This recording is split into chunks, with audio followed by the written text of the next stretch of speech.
Student, कल हमने reminder theorems के कुछ क्वेश्चंस किए थे बेसिक। आज हम उन्हीं से आगे कुछ और क्वेश्चंस को यहाँ पर करेंगे और मैंने कुछ क्वेश्चंस लिखे हैं, तो कुछ नई तरीके के क्वेश्चंस को भी आपको देखने को मिलेगा किस तरीके से इनका सॉल्यूशन होगा। तो पहला क्वेश्चन है हमारा, यानी कि हमें यहाँ पर जो मल्टीप्लिकेशन में दे रखा है और डिवाइड करना है 17 से, और हमें इसमें रिमाइंडर को फाइंड करना है। तो आप किस तरीके से रिमाइंडर को फाइंड करिए, तो कल मैंने आपको बताया था कि किस तरीके से आपको रिमाइंडर को फाइंड करना है, पता चलेगा। तो शुरुआत करते हैं इसकी। तो 17, 53, 17, 49, 83, 171। तो आपको 17 से ऐसा डिवाइड करना है कि हम मिनिमम से मिनिमम वैल्यू उसके नजदीक लेके आ सकें। ठीक है, तो अगर हम डिवाइड करेंगे तो यहाँ पर देखना है, यहाँ पर कितना आएगा 17, 17, 17, 24, 17, 51, 17 3 हमारा 51 होता है। तो 51 हमारा पीछे गया, तो रिमाइंडर हमारा फिर भी कितना बच रहा है उससे ज्यादा 2।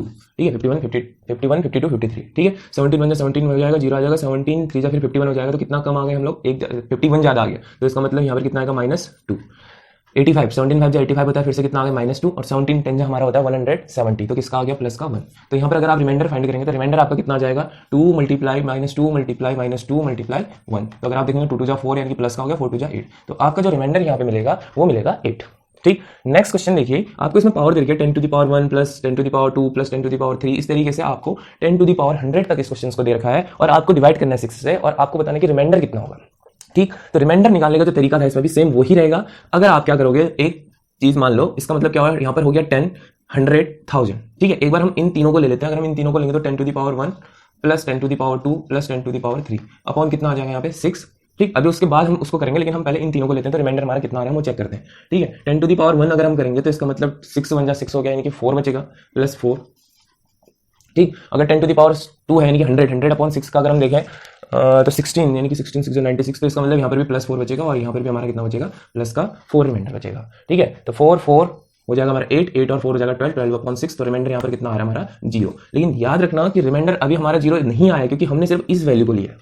ऐसे ही अगर हम करेंगे 10 to the power 4 10 to the power 5 10 to the power 6, तो फिर से हमारा कितना आ जाएगा, रिमाइंडर 0 आ जाएगा। लेकिन ऐसा करते करते कहां तक होगा, हमारा जो होगा 10 to the power 99 तक, 10 to the power 99 तक अगर हम करें तो वहां पर तक हमारा जो रिमाइंडर आएगा वो हमारा रिमाइंडर कितना आएगा, 0 आएगा। एक बार आप चेक कर लेना। ठीक है, क्योंकि देखो हम 3 3 के पेयर में चल रहे हैं और हम देखेंगे कि 10 to the power 99 तक हमारा रिमाइंडर 0 आएगा। ठीक, अगर हमारा जो 10 to the power 100 बचेगा अपॉन 6, यही हमारा लास्ट बचेगा जिसमें हमारा रिमाइंडर 0 नहीं आएगा। तो इसमें रिमाइंडर जो हमारा आएगा, अगर आप डिवाइड करोगे तो फिर से रिमाइंडर कितना आएगा, प्लस का 4, यानी कि रिमाइंडर हमारा कितना हो जाएगा 4। ठीक, इस तरीके से प्लस 4 प्लस 4 प्लस 4, तो 12 अपॉन 6, तो वो डिविजिबल हो जाएगा। ऐसे 10 to the power 99 अगर आप करोगे तो वहां तक हमारा 6 से क्या हो जाएगा, डिवाइड हो जाएगा, और बचेगा कौन, 10 to the power 100, और 10 to the power 100 अपॉन 6 हो जाएगा। तो जो रिमाइंडर आएगा हमारा फिर से कितना आएगा, प्लस 4 आएगा। ठीक, नेक्स्ट है हमारा factorial 1 plus factorial 2 plus factorial 3। सबसे पहले इस फैक्टोरियल को समझते हैं कि फैक्टोरियल होता क्या है। फैक्टोरियल का मतलब होता है, आप इस फैक्टोरियल को इस तरीके से लिखेंगे। देखिए, फैक्टोरियल जैसे 1 है तो इसका मतलब होता है 1, फैक्टोरियल 2 है तो इसका मतलब होता है 2 into 1, फैक्टोरियल 3 है तो इसका मतलब होता है 3 into 2 into 1, यानी कि 1 तक वो जाएगा, वहां से मल्टीप्लाई होकर वो सीधे 1 तक आएगा। इसी को हम बोलते हैं फैक्टोरियल, और हम इसको इस तरीके से लिखते हैं। ठीक, तो आपको क्या करना है, इसमें रिमाइंडर फाइंड करना है। तो जरा रिमाइंडर फाइंड करिए। तो factorial 1 plus factorial 2 plus factorial 3 plus factorial 4, इस तरीके से आपको 1 लाख तक करना है। ठीक, लेकिन इम्पॉसिबल है, लेकिन हमारे पास तो रिमाइंडर थ्योरम है। रिमाइंडर थ्योरम क्या करेगा, चलिए शुरू करते हैं। 8 का अगर हम 1 में रिमाइंडर करें तो हमारा तो यहाँ पर 1 नहीं रिमाइंडर आएगा। 2 यानी कि 2 into 1 यानी कि 2 अपॉन 8, 2 अपॉन 8 में करें तो रिमाइंडर फिर हमारा कितना आएगा, प्लस का 2 ही आएगा। 3 into 3 को हम कैसे लिखेंगे, यहाँ पे 3 नहीं है, 3 into 2 into 1 यानी कि 3 2 जा 6, और हम 8 से डिवाइड करें 8 1 जा 8, तो इसका मतलब हम माइनस का 2 ज्यादा जाएंगे। ठीक, और अगर हम 4 into 2 into 1 करें, 4 देखो फैक्टोरियल 4 हो जाएगा हमारा 4 into 3 into 2 into 1, क्या 4 2 जा 8, तो 8 से 8 अगर हमारा कैंसिल हो जाएगा तो रिमाइंडर हमारा कितना आएगा, 0। तो हमने देखा कि इससे आगे सारे के सारे जितने भी होंगे उसमें हमारा रिमाइंडर कितना आएगा, 0 आएगा। वो इसलिए आएगा क्योंकि हमें इसका मल्टीपल दिख जाएगा 4 into 2। ठीक, तो हमारा बचेगा कौन, ये वाला, और ये अगर हमारा बचेगा तो रिमाइंडर देखो 1 प्लस 2 माइनस 2, यानी कि माइनस 2 प्लस 2 कैंसिल हो गए, तो हमारा रिमाइंडर कितना आएगा, प्लस का 1। बहुत अच्छा क्वेश्चन था। नेक्स्ट देखिए, फाइंड यूनिट डिजिट। अब आपको यहां पर क्या करना है, नए तरीके का क्वेश्चन है कि आप क्या कर सकते हैं, रिमाइंडर थ्योरम की मदद से आप किसी की यूनिट डिजिट को फाइंड कर सकते हैं, यानी कि लास्ट का डिजिट क्या होगा हम उसको फाइंड कर सकते हैं। तो कैसे फाइंड करते हैं, देखिए, कभी भी आपको यूनिट डिजिट फाइंड करना है तो आपको जो भी नंबर दिया गया है, कभी भी आपको यूनिट डिजिट नंबर आपको फाइंड करना है तो आपको जो भी नंबर दिया गया है तो उसको हमेशा आप डिवाइड करोगे 10 से। ठीक है, अगर आपको लास्ट के 2 डिजिट नंबर फाइंड करने हैं तो आप वहां पे डिवाइड करोगे 100 से, ऐसे 3 करोगे तो 1000 से। ठीक है, तो ये बात मेरी ध्यान रखना, अच्छा क्वेश्चन है। ये क्वेश्चन आता है कि कभी भी अगर आपको यूनिट डिजिट फाइंड करनी है तो आप रिमाइंडर थ्योरम की मदद से यूनिट डिजिट फाइंड कर सकते हैं, और अपॉन 10 करना पड़ेगा, यानी कि यूनिट डिजिट अगर फाइंड करनी है तो 10 से हमें क्या करना पड़ेगा, डिवाइड करना पड़ेगा, और जो रिमाइंडर आएगा वही हमारी क्या होगी, उसकी यूनिट डिजिट होगी।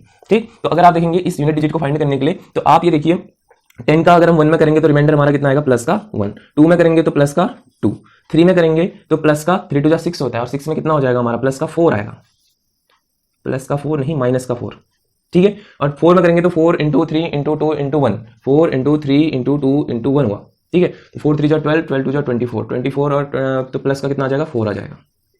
ठीक, अब देखिए अगर मैं 10 टू फैक्टोरियल 5 करूं तो 5 इंटू 3 इंटू 2 यानी कि 5 इंटू 2 आएगा, मुझे 10 मिल जाएगा और 10 से 10 डिविजिबल हो जाता है। तो इसका मतलब इससे आगे के जितने भी नंबर होंगे वहां पर हमारा क्या होगा, रिमाइंडर 0 होगा। तो हमारे पास क्या बचा, सिर्फ यही बचा, -4 + 4 फिर से कैंसिल हो जाएंगे तो 2 और 1 3, तो रिमाइंडर हमारा कितना आ जाएगा 3, और यही हमारी क्या होगी, यूनिट डिजिट होगी। बहुत आसान है, मैंने आपको बताया कि आपको यूनिट डिजिट निकालने के लिए सिर्फ 10 से डिवाइड करना है। ये जो नेक्स्ट क्वेश्चन है इसमें हमें क्या करना है, फाइंड लास्ट 2 डिजिट नंबर बोल रहा है। अगर आपको लास्ट के 2 डिजिट नंबर फाइंड करने हैं तो आपको 100 से डिवाइड करना है। अगर यूनिट बोलता तो आपको 10 से करना पड़ता है, अब यहाँ पर हमसे लास्ट 2 डिजिट पूछा गया तो इसका मतलब हम किससे डिवाइड करेंगे, 100 से। तो अगर आप इसको 100 से डिवाइड कर रहे हैं और जो रिमाइंडर आपका आएगा तो रिमाइंडर से हम देखेंगे कि वही हमारा उसका क्या होगा, लास्ट 2 डिजिट नंबर होगा। ठीक है, तो किस तरीके से होगा, देखो अगर मैं 100 से इसको डिवाइड करूँ तो कितने से कितने नजदीक में ला सकता हूँ, 12900, 12900, 12900 अगर मैं करूँ तो कितने का बचेगा, माइनस का 1 बचेगा। ठीक है, 96 में देखूंगा तो मेरा कितना 100 100 हो जाएगा, तो इसका मतलब मैं कितना ज्यादा हूँ, माइनस का 4 ज्यादा हूँ। 997 में अगर मैं देखूँ तो 1000 से मैं कितना ज्यादा हूँ, 3 ज्यादा हूँ, तो इसका मतलब -3। तो अगर मैं देखूँ तो 4 3 जा 12, 12 1 जा 12, तो यहाँ पर किसका नेगेटिव का 12 आया, 4 3 जा 12 ये पॉजिटिव, ये नेगेटिव हो जाएगा। तो अब हमारे पास क्या बचा 100 में, यानी कि रिमाइंडर हमारा क्या होता है, नेगेटिव में तो होता नहीं है, तो पॉजिटिव में करेंगे तो 100 - 12, और 100 में से 12 माइनस करोगे तो हमारा कितना जाएगा 88। ठीक है, तो 88 यानी कि जो ये होंगे वही हमारा क्या होगा, लास्ट का 2 डिजिट नंबर होंगे। और बाई चांस अगर आपके पास ऐसा आ गया, मान के चलो सिर्फ 8 बच रहा है और आपने बोला कि यहां पर तो हमारा रिमाइंडर 8 आ गया, तो लास्ट के 2 डिजिट नंबर क्या होंगे, यहां पर तो हमारा 88 है तो इसका मतलब लास्ट के 2 डिजिट नंबर हमारे 88 होंगे। और यहां पर अगर सिर्फ 8 आता तो फिर लास्ट के 2 डिजिट नंबर क्या होते हैं, अगर सिर्फ आपके सिंगल डिजिट आ रही है तो उससे पहले एक आप 0 लगा देंगे, यानी कि जैसे 8 है तो 0 और 8 ये क्या हो जाएंगे, हमारे लास्ट के 2 डिजिट नंबर होंगे। तो यहां पर इस क्वेश्चन में ध्यान देना। ठीक है, नेक्स्ट है हमारे पास इतना multiply find last 2 digit number. इसमें भी हमें क्या करना है, लास्ट के 2 डिजिट नंबर्स को क्या करना है, फाइंड करना है। तो लास्ट के 2 डिजिट नंबर अगर हमें फाइंड करना है तो हमें किससे डिवाइड देना पड़ेगा, इसको फिर से 100 से।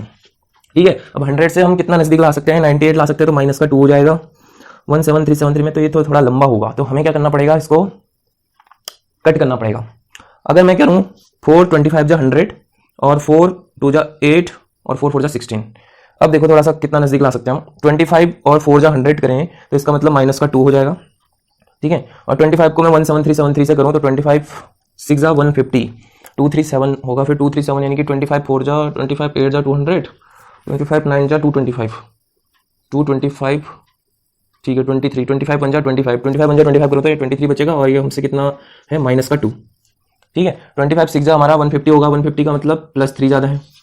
25 और 24 में 25 1 जा 25 यानी कि माइनस का 1 ज्यादा है, और 125 25 5 जा 125, 125 में कितना प्लस का होगा, हमारा प्लस का कितना रिमाइंडर बचेगा, हमारा 2। ठीक है, कहीं गड़बड़ तो नहीं हो रही, सही है। ठीक है, ठीक है, तो लास्ट 2 डिजिट हमारा नंबर हमारे कितना आ जाएंगे, 2 2 जा 4, 4 3 जा 12, 12 2 जा 24, नेगेटिव नेगेटिव पॉजिटिव पॉजिटिव, तो इसका मतलब ये कितना आएगा हमारा 24।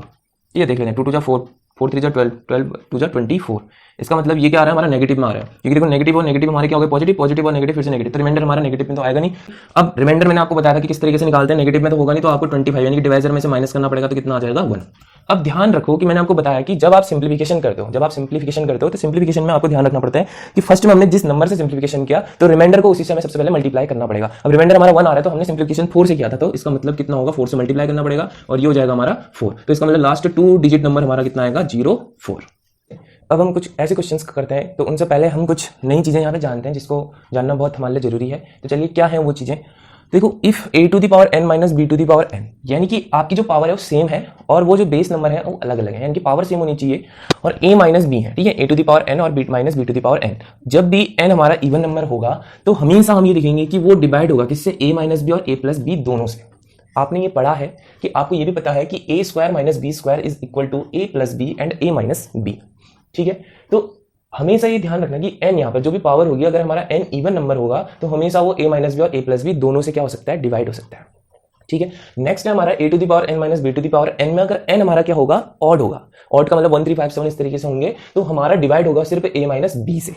ठीक है, क्यों ऐसा होता है, क्योंकि a cube minus b cube is equal to a minus b और a square plus ab plus b square, a minus b क्या इसका फैक्टर है, तो इसका मतलब वो डिवाइड होगा उससे। ठीक, अभी क्यूब का मतलब क्या है, 3 3 यानी कि एक ऑड नंबर है, ऑड नंबर में हमेशा a माइनस b के फॉर्म में आएगा। ठीक, और थर्ड है हमारा a to the power n plus b to the power n, और n अगर हमारा इसमें ऑड आता है तो हमेशा वो डिवाइड किससे होगा, a प्लस b से, ये ध्यान रखना। ठीक है, कुछ क्वेश्चंस को हम करते हैं और इन एग्जांपल्स को हम सीखते हैं, इस थ्योरम को हम सीखते हैं कि किस तरीके से हमें ये पता चलेगा कि ये किससे डिविजिबल होगा। ठीक है, जैसा कि पहला क्वेश्चन मैंने लिखा है 25 to the power 4 minus 20 to the power 4 divides by ठीक है, आपको ऑप्शन दिए गए होंगे, अब यहाँ पे ऑप्शन नहीं लिखा है, सिर्फ आप इस क्वेश्चन को समझना।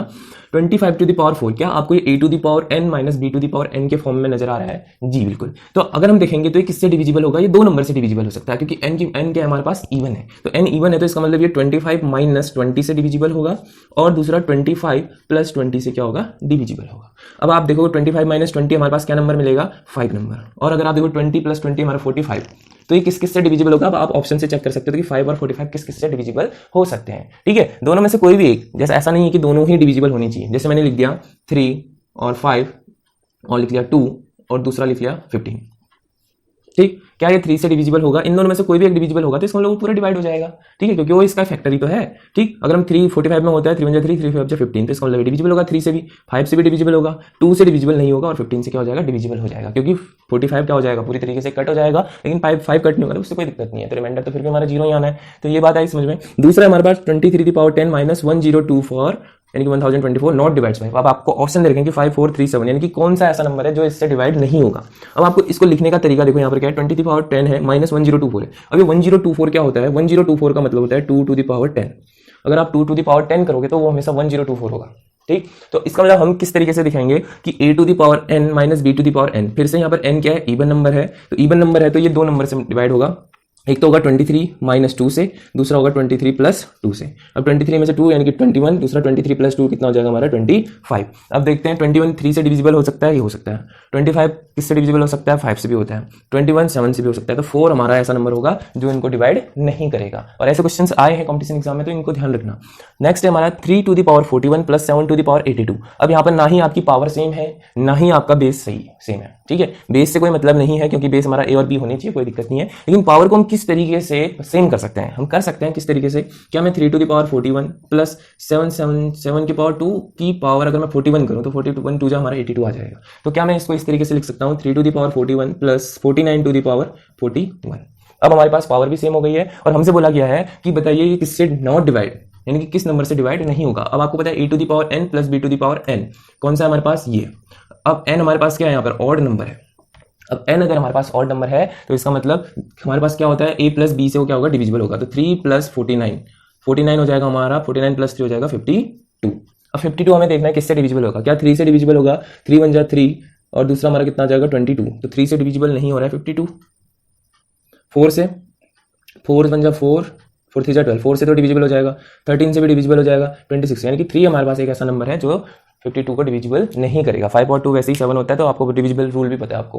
ठीक है, तो ये कुछ ऐसे क्वेश्चंस थे जिसमें हमें इन बातों का ध्यान रखना है। अब माइंड में एक क्वेश्चन ये आ रहा होगा कि ऐसे क्वेश्चन में अगर यहाँ पर हमारा n इवन नंबर होता तो हम उसको क्या करते हैं, यानी कि वो किससे डिविजिबल होगा? तो वो किसी नंबर से डिविजिबल नहीं हो सकता। ठीक है, आपका यहाँ पर हमेशा n ऑड आएगा, और ऐसे ही क्वेश्चन पूछे जाएंगे। अगर आपके पास n की पावर हमारा इवन आ गया तो आप वहां पर वो नंबर किसी से भी डिवाइड नहीं हो सकता। तो ये थे आज के कुछ क्वेश्चन जिसमें हमने देखा कि रिमाइंडर थ्योरम्स, और रिमाइंडर थ्योरम की मदद से हम किस तरीके से यूनिट डिजिट को फाइंड कर रहे थे, और किस तरीके से हम पता कर रहे थे कि ये किससे डिविजिबल होगा।